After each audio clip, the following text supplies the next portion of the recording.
ফ্যামিলিকে সুন্দর করতে, একটা দাম্পত্য জীবনকে সুন্দর করতে স্ত্রীর এক নম্বর দায়িত্ব হচ্ছে she should make a comfort to her husband. স্ত্রীর উচিত স্বামীর জন্য ঘরটাকে প্রশান্তির নীড় বানিয়ে রাখা। কি বানিয়ে রাখা? প্রশান্তির নীড়। স্ত্রী হওয়া হচ্ছে এমন যাকে দেখলে স্বামীর চোখ জুড়ায়, স্বামীর প্রাণ জুড়িয়ে যায়, স্বামীর হৃদয়টা ঠান্ডা হয়ে যায়, ঠিক না? আর স্ত্রীর দিকে তাকালে যদি মেজাজ গরম হয়ে যায়, মেজাজ খিটখিটে হয়ে যায়, ঝামেলা আছে না নাই? ঝামেলা আছে। এজন্য মেহেরবানি করে আমাদের বোনরা যারা এমন কোনো কাজ করবেন না যেটা স্বামীর মেজাজকে খিটখিটে করে দেয়, কারণ আল্লাহ তাআলা আপনাদেরকে তৈরি করেছে লিতাসুনু ইলাইহা, স্বামী আপনার কাছে গেলেই যেন তার হৃদয়টা প্রশান্ত হয়ে যায়, ঠিক না? অনেক স্ত্রী আছে না জেনে না বুঝে স্বামীর সাথে এমন খিটখিটে মেজাজ দেখায় যেটা স্বামীর জন্য মেনে নেওয়া কষ্টকর, স্বামীর জন্য একটা ত্রাস হয়ে দাঁড়ায়, স্ত্রী ত্রাস। অনেক স্বামী আছে স্ত্রীর এরকম আচরণের কারণে অতিরিক্ত প্রেসার ক্রিয়েট করার কারণে স্ত্রীদেরকে ভয় পায়। এজন্য বন্ধুদেরকে বলবো লিতাসুনু ইলাইহা, এমন ভাবে আপনি আপনার স্বামীর সামনে নিজেকে প্রেজেন্ট করেন যেটা আপনাকে দেখলে আপনার স্বামীর চোখ জুড়িয়ে যায়, হৃদয়টা প্রশান্ত হয়ে যায়, আপনাকে দেখলেই আপনাকে ভালোবাসতে মনে চায়, ঠিক কি না? এজন্য রাব্বুল আলামিন বলেন আমি নারীদেরকে তৈরি করেছি লিতাসুনু ইলাইহা, যেন পুরুষেরা স্ত্রীদের সংস্পর্শ যখন পায় পুরুষদের হৃদয়টাকে প্রশান্ত করে দেয়। রব্বুল আলামিন বলেছেন খাদিজার জন্য জান্নাতে আমি এমন একটা ঘর বানিয়েছি যে ঘরের মধ্যে কোনো বিশৃঙ্খলা নাই।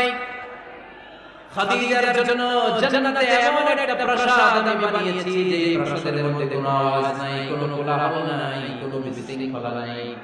কারণ খাদিজা আমার নবীকে এমন একটা ঘর উপহার দিয়েছে যে ঘরের মধ্যে কোনো বিশৃঙ্খলা ছিল না, আওয়াজ ছিল না। পড়েন সুবহানাল্লাহ। আল্লাহ রাসূল সারাদিন কাফেরদের মাঝে কোরআনের দাওয়াত দিতেন, কোলাহল মারামারি জীবনের ঝুঁকি নিয়ে মক্কার কুরাইশদের মাঝে যখন দাওয়াত দিতেন, সব বিশৃঙ্খলা ঝামেলা গোলমাল শেষ করে রাতের বেলায় যখন খাদিজার ঘরে বিশ্বনবী ঢুকতেন, বিশ্বনবীর হৃদয়টাকে প্রশান্ত করে দিত কে? আম্মা জান খাদিজা বিশ্বনবী সাল্লাল্লাহু আলাইহি ওয়াসাল্লামের জন্য এমন ঘর উপহার দিয়েছেন যে এই ঘরে বিশ্বনবী আসলে বিশ্বনবীর হৃদয়টা ঠান্ডা হয়ে যেত। সুবহানাল্লাহ পড়ে। অনেক স্ত্রী আছে স্বামী ঘরে ঢুকলেই ঘরে আটা নাই, রুটি নাই, চাল নাই, ডাল নাই, এটা লাগবে ওইটা লাগবে, ওখানে যেতে হবে, একটার পর একটা ফিরিস্তি বলে বেড়ায়, আছে না নাই? না, এটা করবেন না। আপনার কি লাগবে সব দায়িত্ব আল্লাহ তাআলা স্বামীকে দিয়েছে, স্বামীকে জানাবেন, তবে ধীরে সুস্থে স্বামীর জন্য ঘরটাকে এমন করে রাখতে হবে যেন ঘরে ঢুকলেই স্বামীর হৃদয়টাকে প্রশান্ত করে দেয় কে? এজন্য স্ত্রীর প্রথম দায়িত্ব ঘরটাকে প্রশান্তির নীড় বানানো। একটা সুখী দাম্পত্য জীবনের জন্য স্ত্রীর দুই নাম্বার দায়িত্ব হচ্ছে স্বামীকে ইন্সপায়ার করা, স্বামীকে সাহস জোগানো, পিছন থেকে ড্রাইভিং পুশের মতো কাজ করা। কারণ স্বামীকে যখন স্ত্রী সাহস যোগায়, স্বামীর সাহস বেড়ে যায়, ঠিক না? আল্লাহর হাবিব সাল্লাল্লাহু আলাইহি ওয়াসাল্লামের কাছে কোরআনের আয়াত নাযিল হলো, ইকরা বিসমি রাব্বিকাল্লাযী খালাকাল ইনসানা মিন আলাক ইকরা ওয়া রাব্বুকাল আকরাম আল্লাযী আল্লামা বিল কলম আল্লামাল ইনসানা মা লাম ইয়ালাম। পড়েন আল্লাহু আকবার। সূরাতুল আলাকের 5 আয়াত হেরা গুহায় যখন নাযিল হয়ে গেল, বিশ্বনবী সাইয়েদনা জিবরাইলকে নিজ আকৃতি দিতে দেখলেন, পা থেকে মাথা পর্যন্ত দেখে বিশ্বনবী ভয় পেয়ে গেলেন। বিশ্বনবী সাল্লাল্লাহু আলাইহি হৃদয় কাঁপতে আরম্ভ করলো। কোরআনের 5 আয়াত নিয়ে হেরা গুহা থেকে বিশ্বনবী আম্মা জান খাদিজাতুল কুবরা রাদিয়াল্লাহু তাআলা আনহার কাছে চলে আসলেন। এসে ডেকে বললেন, খাদিজা জামিলুনি, কম্বল দিয়ে তুমি আমারে চাপা দাও, আমার ভয় লাগছে, মনে হয় আমি বাঁচবো না। আম্মা জান খাদিজা বললেন, কি হয়েছে আপনার? বিশ্বনবী বললেন, বিশাল বড় একটা লোক কোরআনের 5 আয়াত নিয়ে এসেছে। ওই লোকের পা হেরা গুহার মধ্যে, মাথাটা আকাশের উপরে, এত বিশাল সত্তা, বিশাল কোনো মানুষ জীবনে আমি দেখি নাই। এসে পরিচয় দিয়েছে সে নাকি জিবরাইল ফেরেশতা। বিশ্বনবী বললেন, মনে হয় আমি বাঁচবো না, আমার জ্বর চলে এসেছে, আমার হৃদয়ের মধ্যে কাঁপুনি শুরু হয়েছে, তুমি আমারে কম্বল দিয়ে চাপা দাও। আম্মা জান খাদিজা বললেন, ও নবী ভয় পাবেন না, আমার আল্লাহ কোনদিন আপনাকে অপমান করবেন না। সুবহানাল্লাহ পড়েন। ওয়াল্লাহি লা ইউযিকাল্লাহু আবাদা। নবী গো, আল্লাহ আপনাকে অপমান করবেন না, কারণ আপনার মধ্যে এমন এমন ভালো ভালো গুণ আছে, এই গুণাবলীগুলি যে মানুষের মধ্যে থাকে তাকে আমার রব কোনদিন অপমান করতে পারে না। চিল্লায়ে বলেন ঠিক না? নবী ইন্নাকা লা তাসিলুর রাহিমা, আপনি আত্মীয়তার সম্পর্ক বজায় রাখেন। ও নবী তাসদুকুল হাদিসা, সব সময় আপনি সত্য কথা বলেন। ওয়া তাহমিলুল কাল্লা, আপনি মানুষের বোঝা টেনে দেন। ওয়া তাকসিবুল মা'দুমা, যাদের উপার্জন করার কেউ নাই, নিজে গায়ে খেটে আপনি তাদের উপার্জন করে দেন। ওয়া তু'ইনু আলা নাওয়াইল হক, সত্য যেখানে বিপন্ন সেখানে আপনি সাহসী সৈনিকের মতো দাঁড়িয়ে যান। সুবহানাল্লাহ। নবী আপনি ভয় পাবেন না, কারণ আপনি এমন অসাধারণ ব্যক্তিত্ব, এমন জনকল্যাণমূলক কাজের আঞ্জাম আপনি দেন, এরকম লোককে আল্লাহ কখনো অপমান করতে পারে? আপনি চালিয়ে যান, আপনাকে থামানোর মতো শক্তি গোটা বিশ্বে দ্বিতীয়টা নাই। চিল্লায়ে বলেন ঠিক না? বিশ্বনবীকে সাহস জুগিয়েছেন, এরকম সাহস জোগানোর মতো স্ত্রী আমাদের দরকার আছে না নাই? বিশ্বনবী সারা দিন বাইরে যখন কাফের মুশরিকদের অত্যাচার অনাচার সহ্য করে ঘরে আসতেন, আম্মা জান আয়েশা এমন সাহসিকতার বাণী শোনাতেন, এমন মোটিভেশন শোনাতেন, এমন ইন্সপিরেশন দিতেন, বিশ্বনবী সারা দিনে সব দুঃখ কষ্ট ভুলে গিয়ে এর পরের দিনের দাওয়াতি কাজের জন্য নতুন করে এনার্জি ফিরে পেতেন। চিল্লায়ে বলেন আল্লাহু আকবার। এজন্য স্ত্রী দুই নাম্বার কাজ হচ্ছে স্বামীকে সাহস জোগানো। দুই নাম্বার কাজ কি? স্বামীকে সাহস জোগানো, স্বামীকে সাপোর্ট দেয়া। স্ত্রীর তিন নাম্বার কাজ হচ্ছে স্বামীর ডাকে সাড়া দেয়া। কে দেয়া? স্বামী যদি স্ত্রীর সঙ্গ পেতে চায়, স্ত্রীর ওই ডাকে সাড়া দিতে হবে। রাতের বেলা স্বামী যদি স্ত্রীর সঙ্গ চায়, আর স্ত্রী যদি সঙ্গ না দিয়ে চলে যায়, ফজর পর্যন্ত ওই স্ত্রীর উপর আল্লাহর ফেরেশতারা লানত দিতে থাকে। চিল্লায়ে বলেন আউযু বিল্লাহ। তবে হ্যাঁ, ভ্যালিড যদি কোনো কজ থাকে, ভ্যালিড কজ, অসুস্থতা, অন্যান্য কমপ্লেক্সিটি যদি থাকে সেটা ভিন্ন ব্যাপার। কিন্তু ইগোর কারণে, ইগো, মেজাজ দেখিয়ে, রাগ দেখিয়ে কোনো বোন যদি স্বামীর আহ্বানে সাড়া না দিয়ে মুখ ফিরিয়ে চলে যায়, ফজর পর্যন্ত আল্লাহর ফেরেশতারা ওই মহিলার উপর লানত দিতে থাকে। আওয়াজ করে পড়তে হবে আউযু বিল্লাহ। আবার ওই শুনে বলেছে খবরদার, রমজান ছাড়া কোনো নফল রোজা কোনো স্ত্রী যদি রাখতে চায়, নফল রোজা রাখার আগে স্বামীর কাছ থেকে যেন সে অনুমতি নিয়ে নেয়। নফল রোজা, আওয়াজ করে বলেন কি রোজা? ফরজ রোজা না, দিনের বেলা যে রোজা রাখতে হয়। কোন নারী, কোন যুবতী নারী, বয়স্ক নারীদের কথা ভাবেন, কোন যুবতী নারী যদি নফল রোজা রাখতে চায়, সেটা তার স্বামীর পারমিশন নিতে, কারণ হয়তো স্বামী দিনের বেলা স্ত্রীর সঙ্গ চেতে পারে, ঠিক কি না? এজন্য স্বামীর কাছ থেকে পারমিশনের দরকার আছে না নাই? দাম্পত্য জীবনকে সুখময় করতে হলে একজন স্ত্রীর 4 নম্বর দায়িত্ব হচ্ছে নিজের সতীত্বের হেফাজত করা, 5 নম্বর দায়িত্ব হচ্ছে স্বামীর সম্পদের হেফাজত করা। সাইয়েদনা আবু সুফিয়ান রাদিয়াল্লাহু তাআলা আনহু ছিলেন খুব কৃপণ মানুষ। বিশ্বনবী সাল্লাল্লাহু আলাইহি ওয়াসাল্লাম সহিহ বুখারীতে এসেছে, ওনার স্ত্রী এসে আল্লাহ রাসূল সাল্লাল্লাহু আলাইহি ওয়াসাল্লামের কাছে বললেন, ইয়া রাসূলুল্লাহ, ইন্না আবু সুফিয়ান রাজুলুন শাহী। হে আল্লাহর রাসূল, আবু সুফিয়ান খুব কৃপণ মানুষ, আমার আর আমার সন্তানদের খরচের জন্য যে টাকা পয়সা লাগে আমার স্বামী দেয় না। এখন আমার স্বামীর অনুমতি ছাড়া সিন্ধু থেকে টাকা নেয় আমার জন্য জায়েজ কিনা? আল্লাহর হাবিব বললেন, হ্যাঁ, স্বামী যদি কৃপণ হয় তাহলে ফ্যামিলির খরচের জন্য যতটুকু দরকার অতটুকু নিতে পারবা, ওইটারে ক্ষমা করে দেবে কে? আমাদের অনেকের মধ্যে অনেক কৃপণ লোক আছে না নাই? এই কৃপণ লোক যদি থাকে, আপনার অনুমতি ছাড়াও ভাবি আপনার পকেট থেকে টাকা দিতে পারবে। কৃপণ যারা, তাদের পারমিশন ছাড়া পকেট থেকে, আলমারি থেকে টাকা নিয়ে যতটুকু দরকার ফ্যামিলির যতটুকু খরচ করা যাবে, অতিরিক্ত খরচ করা যাবে না। 6 নম্বর দায়িত্ব হচ্ছে ছেলে মেয়েদের দেখাশোনা করা, ছেলে মেয়েদের বুকের দুধ খাওয়ানো। অনেক মা আছে ছেলে মেয়েদের বুকের দুধ খাওয়াতে চায় না, আছে না নাই? হ্যাঁ, ডানু খাওয়ায়, ডানু। আর কি খাওয়ায়? হ্যাঁ, মিল্কভিটা আর নিডু, নেসলে, সেরেলাক আর হ্যাঁ বায়োমিল। মাশাআল্লাহ, অনেক নাম জানেন তো আপনারা। মেডিকেয়ার। তো এই বুকের দুধ খাওয়াতে চায় না অনেক মায়েরা।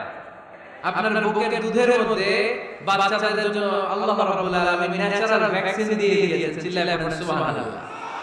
ন্যাচারাল প্রাকৃতিক টিকা, বাচ্চার জীবনের প্রথম টিকাটা, সন্তানের জীবনের নবজাতক শিশুর প্রথম টিকাটা আল্লাহ তাআলা মায়ের বুকের শাল দুধের ভিতরে দিয়ে দিয়েছেন। সুবহানাল্লাহ। টিকাগুলো বাজার থেকে কিনতে হয়, প্রথম টিকাটা আল্লাহ দিয়ে দিয়েছেন।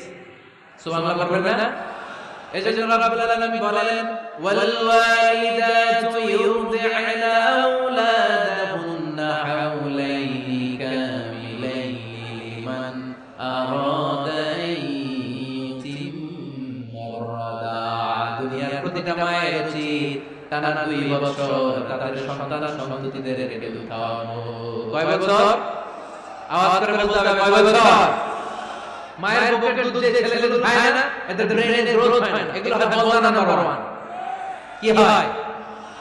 বলদান নাম্বার 1। ফার্মের মুরগির মতো এগুলা। ফার্মের মুরগি দেখেছেন? হ্যাঁ, ফার্মের মুরগি দেখেন যে দোকানে কিনতে যাবেন, এটা নিয়ে যেখানে ওজন করে ওইখানে বসায় আর ওইখানেই বসে থাকে। আধা ঘন্টা ওজন বানায় এটা, বসেই থাকে। আর গ্রামের মুরগি দেখেছেন, দেশি মুরগি ধরতে পারবে এটা নেবে, খবর আছে ঘাম ছুটে আসবে। তো মায়ের বুকের দুধ যেগুলা খায় এগুলো দেশি মুরগির মতো। আর এই নীলু খায় যেগুলো, এগুলো এক নাম্বার বলদা হয় আর ফার্মের মোরগের মুরগির মতো হয়। ঠিক কি না? উদাহরণটা দিলাম এই জন্য আপনার সন্তানের ভবিষ্যতের কথা বোঝার জন্য উদাহরণটা দিয়েছি। বুকের দুধ খাওয়াবেন, এর মধ্যে আল্লাহ তাআলা এমন নিউট্রিশন, পুষ্টি গুণ দিয়ে মায়ের বুকের দুধকে আল্লাহ তাআলা সমৃদ্ধ করেছে, বাচ্চার ব্রেনের গ্রোথ হয়, বাচ্চার হাড়গুলো খুব শক্ত হয়, সেই ইনফিরিয়রিটি কমপ্লেক্সে ভোগে না, হীনমন্যতায় ভোগে না, জীবনে যেখানে যাবে সেখানে সে হবে সফল। চিল্লায়ে বলেন ঠিক কি না? অনেক মা আছে বুকের দুধ খাওয়াতে চায় না, ডানু খাওয়ায়, নীলু খাওয়ায়, আবার নিজেদের কাজের জন্য ব্যস্ত, ছেলে মেয়েদেরকে সময় দেয় না, আসে না নাই। নারীরা চাকরি করতে পারবে, হিজাব করে নিজেকে পর্দার মধ্যে রেখে শিক্ষকতা করতে পারবে, ডাক্তারি করতে পারবে, সব পেশায় তারা যেতে পারবে, নিজেদের পর্দার মধ্যে রেখে হিজাব পরে সব জায়গায় যেতে পারবে। কিন্তু সন্তানদের দেখাশোনার দরকার আছে না নাই? অনেক মায়েরা নিজেরা থাকে চাকরিতে আর ছেলে মেয়েদের দিয়ে রাখে কাজে মেয়ে আছে না নাই? মনে রাখবেন, আপনি যদি অফিসে চাকরিতে ব্যস্ত থাকেন আর ছেলে মেয়ে যদি কাজে মেয়ে আছে মানুষ হয়, তাহলে ছেলে মেয়ে আপনার আচরণ পাবে না, সে কাজে মেয়ের বুয়ার আচরণ পেয়ে বড় হবে। চিল্লায়ে বলেন ঠিক কি না? এক একটা নারীকে আল্লাহ তাআলা এক একটা ফ্যামিলি ম্যানেজিং ডাইরেক্টর বানিয়ে দিয়েছে। এই woman is the envy of a family. একজন নারী একটা ফ্যামিলি ম্যানেজিং ডাইরেক্টর, এখানে অনেক কাজ আছে মিয়া।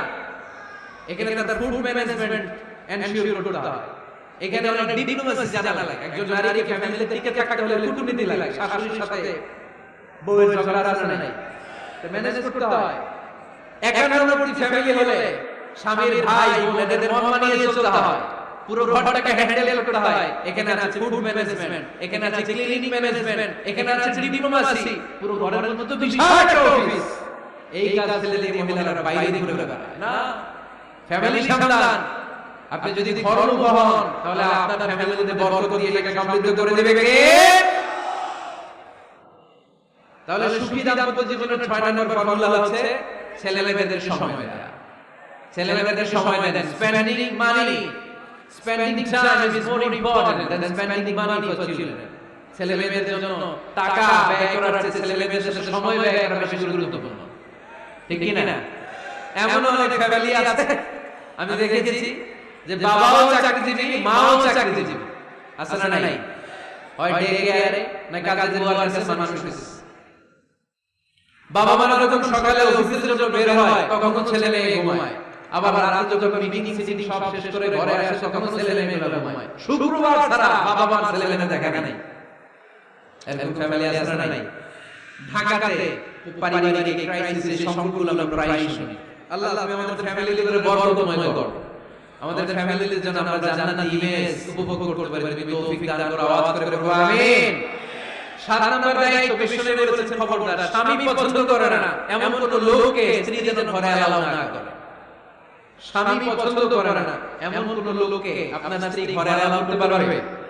আবার বোনেরা খবরদার, আপনার স্বামীর পারমিশন ছাড়া, আপনার স্বামী পছন্দ করে না এরকম কোন লোককে আপনার ঘরে আপনি অ্যালাউ করতে পারবেন না। 8 নাম্বার স্বামীকে আর্থিকভাবে সহযোগিতা করা। যদি স্ত্রী ধনী হয়, আমরা সব এক করে ফেলছি। আসলে ইসলামের দৃষ্টিতে স্বামীর ব্যালেন্স আলাদা, স্ত্রীর ব্যালেন্স আলাদা। স্বামীর যাকাত আলাদা, স্ত্রীর যাকাত আলাদা। ঠিক কি না? স্ত্রী ধনী হতে পারে, স্ত্রীর আলাদা সম্পদ থাকতে পারে। যদি স্ত্রীর সম্পদ থাকে, স্ত্রীর উচিত তার সম্পদ দিয়ে তার স্বামীকে এস্টাবলিশ হতে, স্বাবলম্বী হতে সহায়তা করা। যদিও এটা আল্লাহ তাআলা আবশ্যক করে দেন নাই, কারণ আর্থিক ফিনান্সিয়াল সব কাজগুলোকে স্বামীর উপরে খরচ করেছে কে? ফিনান্সিয়ালি 1 টাকা খরচ করা, 1 টাকার দায় ভার নিয়ে এখন স্ত্রীর উপর আল্লাহ আবশ্যক করে নাই। তারপরেও স্ত্রী যদি ধনী হয়, স্ত্রীর যদি জায়গা জমি থাকে, সম্পদ থাকে, তাহলে স্ত্রীর উচিত তার স্বামীকে স্বাবলম্বী হতে সহযোগিতা করা। ঠিক কি না? আমরা মডেল হিসেবে আমাদের খাদিজা রাদিয়াল্লাহু তাআলা আনহার জীবনের দিকে যদি তাকাই, তাহলে দেখব উনি অনেক মহিষী, গরীব একজন ব্যবসায়ী নারী ছিলেন। আমাদের খাদিজা রাদিয়াল্লাহু তাআলা আনহা ওনার ব্যবসায় সাফ হয়ে বিশ্বনবীর সাথে পরিচিত হলেন। বিশ্বনবীর আমানতদারিতায় মুগ্ধ হয়ে আম্মাজান খাদিজা বিশ্বনবীর বিয়ের প্রস্তাব দিলেন। আম্মাজান খাদিজা রাদিয়াল্লাহু তাআলা আনহার সাথে বিশ্বনবীর যখন বিয়ে হয়ে যায়, বিয়ের পরে আম্মাজান খাদিজা বলেন, ও বিশ্বনবী, আমার যত সম্পদ আছে, আমার ব্যবসায় যত মালামাল আছে, যত সম্পদ আছে, সব আমি আপনার পায়ের সামনে রেখে দিলাম। আপনারা আমি দিয়ে দিলাম, সব সম্পদ আপনারা আমি দিয়ে দিলাম। আপনি ইচ্ছা মতো মানুষকে দান করতে পারেন, খরচ করতে পারেন, দাওয়াতি কাজে, নও-মুসলিমদেরকে আযাদ করার কাজে আপনি ব্যয় করতে পারেন। আওয়াজ করে বলুন আল্লাহু আকবার। আম্মাজান খাদিজাকে যদি আমরা মডেল হিসেবে ধরি, তাহলে প্রতিটা বোনের উচিত তাদের যদি অর্থ কড়ি থাকে, সম্পদ থাকে, স্বামীকে স্বাবলম্বী হতে ওই সম্পদ দিয়ে সাহায্য করার দরকার আছে না নাই? কথা বলেন না কেন? 9 নাম্বার, স্ত্রীর দায়িত্ব দাম্পত্য জীবনকে সুখময় করতে নিজেকে স্বামীর সামনে বিউটিফাই করে, নিজেকে বিউটিফাই করে, মেকআপ করে স্বামীর সামনে উপস্থাপন করা। আমি আমার মা বোনদেরকে বলবো, আপনারা নিজেদেরকে গুছিয়ে সাজিয়ে স্বামীর সামনে উপস্থাপন করুন। অনেক বোনেরা আছে বাইরে যাওয়ার সময় পার্লারিং করে, মেকআপ করে, সুন্দর জামা কাপড় পরে বাইরে যায়, আর স্বামীর সামনে আসলে বুয়ার মতো থাকে। আসলে নাই, স্বামীর সামনে পচা জামা, ছিঁড়া জামা, চুলের মধ্যে নাই সুগন্ধি, নিজেকে গুছিয়ে রাখে না, সামলে রাখে না, কাজের বুয়ার মতো নিজেকে উপস্থাপন করে স্বামীর সামনে। আর বাইরে গেলে মেকআপ করে, পার্লারিং করে যায়। হওয়া দরকার ছিল উল্টা, বাইরে আপনি সাদা সিধা ভাবে যাবেন, বোরকা দিয়ে নিজেকে ঢেকে যাবেন। বাইরে যাওয়ার সময় কোনো নারী পারফিউম ইউজ করে যেতে পারবে না। নারীরা যত পারফিউম ইউজ করতে মনে হচ্ছে আপনার বেডরুমে, আপনার স্বামীর সামনে, ঠিক কি না? স্বামীর সামনে পারফিউম ইউজ করে, নিজেকে উজাড় করে সাজান স্বামীর জন্য। এই প্রতিটা সাজুগুজুতে সওয়াব আছে না নাই? ইসলাম কতটা চেক এন্ড ব্যালেন্স, কতটা ভারসাম্যপূর্ণ জীবন ব্যবস্থা। খবরদার, নারীরা ডিওডোরেন্ট ইউজ করে বাইরে যেতে পারবে, যেটা সে তার আর্মিতে ইউজ করে, কিন্তু ঝাঁঝালো পারফিউম বোরকার উপর দিয়ে মেরে কোনো নারী বাইরে যেতে পারবে? কথা বলেন। সুনানে নাসাই হাদিস, আল্লাহর হাবিব বলেন, আইয়ুমা ইমরাআতিন ইসতা'জারাত নাফসাহা ফামারাত আলা কওমিন লিয়াজিদুনি হাফান ইয়াজানিয়া। কোন নারী যদি তার জামার উপর দিয়ে পারফিউম মেখে পুরুষ লোকের দৃষ্টি আকর্ষণের জন্য ঘরের বাইরে বের হয়, যতটা পুরুষ তার চেহারার দিকে লোলুপ দৃষ্টি নিয়ে তাকাবে, ততটা পুরুষের সাথে জিনার গুনাহ মহিলারা মহিলায় তুলে দেবে। পারফিউম মেখে যদি কোনো নারী বের হয়, এই উদ্দেশ্যে যে ছেলেরা আমাদের দিকে আকৃষ্ট হবে, যতটা ছেলেরা তার দিকে তাকাবে, প্রত্যেকটা ছেলের সাথে জিনার গুনাহ আল্লাহ তাআলা এমনি তার আমলনামায় তুলে দেবেন। নাউযুবিল্লাহ পড়েন। এজন্য খবরদার, নিজেকে সাজিয়ে গুজিয়ে স্বামীর সামনে উপস্থাপন করুন। সাজিয়ে গুজিয়ে অনেক স্ত্রীরা আছে ড্রাইভারের সাথে কথা বলার সময় মিষ্টি হাসি দিয়ে কথা বলে, বাজারে শপিং করতে গেলে আসসালামু আলাইকুম ভাই, কেমন আছেন, কি সুন্দর আসসালামু আলাইকুম। স্বামীর সামনে আসলে আর এই মিষ্টি কথা নাই। আসলে নাই, বাইরে তোমার চিকন গলায় কিসের আসসালামু আলাইকুম? হ্যাঁ না, বাইরে আপনি আসসালামু আলাইকুম দিতে যাবেন না, ঝটপট করে কর্কশ ভাষায় কথা বলে শেষ। কেউ ফোন দিয়েছে, হ্যালো কে, স্বামীকে চায়, উনি বাসায় নাই, কাট।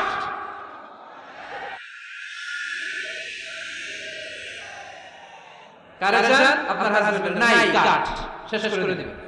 মিষ্টি মিষ্টি আসসালামু আলাইকুম, আসসালামু আলাইকুম বলা যাবে নাকি? খবরদার, খবরদার,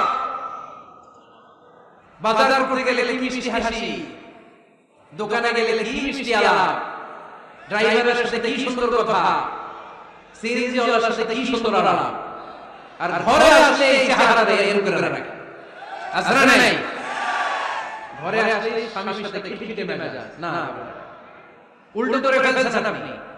বরং স্বামী ছাড়া আমাদের সাথে কথা শর্টকাট সারবেন, যাতে কোনো ফিতনা চলে না আসে। চিল্লাইবেন ঠিক না। আর নিজেকে স্বামীর জন্য উজাড় করে সাজান, পার্লারি করেন, বিউটিফিকেশন করেন, মেকআপ করেন, বেডরুমে পারফিউম মাখেন, নিজেকে উজাড় করে স্বামীর জন্য সাজান। সওয়াব দিয়ে আপনার আমলনামাটারে পূর্ণ করে দিবে কে?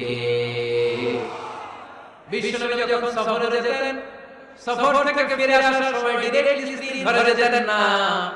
বিশ্বনবী একজনকে ঘরে পাঠিয়ে দিতেন, মদিনার উপকণ্ঠে কিছু সময় অপেক্ষা করতেন আর বলতেন, আজকে আমি আয়েশার ঘরে যাব, আয়েশার যে বলা নিয়ে এসেছি, কয়েক ঘন্টা পরে আয়েশার ঘরে আমি ঢুকবো। সুবহানাল্লাহ পড়ে স্ত্রীকে সময় দিতেন, কারণ স্ত্রী হয়তো কাজ করে, ঘর গুছায়, ঘেমে থাকে, তাকে নিজেকে গুছানোর জন্য সময় দরকার আছে না নাই? লম্বা সফর শেষ করে, সহিহ বুখারীর হাদিস, বিশ্বনবী যখন সফর শেষ করে মদিনায় ফিরতেন, ডিরেক্টলি স্ত্রীর কাছে যেতেন না, মদিনার উপকণ্ঠে ওয়েট করতেন এবং বার্তাবাহককে পাঠাতেন, যে বলো যে আজকে আমি সফিয়ার ঘরে থাকবো। সফিয়াকে সময় দিতেন 2 ঘন্টা, তাতে নিজেকে সাজিয়ে নিতে পারে। সুবহানাল্লাহ। আমার বোনেরা, আমার মায়েরা, খবরদার, আপনার স্বামীর ভেতরেই আপনার জান্নাত, আপনার স্বামীর ভেতরেই আপনার জাহান্নাম। আপনার স্বামীর মনকে খুশি রাখতে পারলে জান্নাতের দরজা আপনার জন্য খুলে দেবে কে? ক্যাপাসিটির বাইরে কিছু যাবে না। এই 10টা স্ত্রীদের দায়িত্ব। এই 10টা পয়েন্ট যদি কোনো স্ত্রী স্বামীর জন্য এইভাবে স্যাক্রিফাইস করে করে এইভাবে আঞ্জাম দিতে পারে, এই স্ত্রীদের জন্য জান্নাতের দরজা খোলা রেখেছে কে? আওয়াজ করে বলতে হবে, খোলা রেখে দিয়েছেন কে?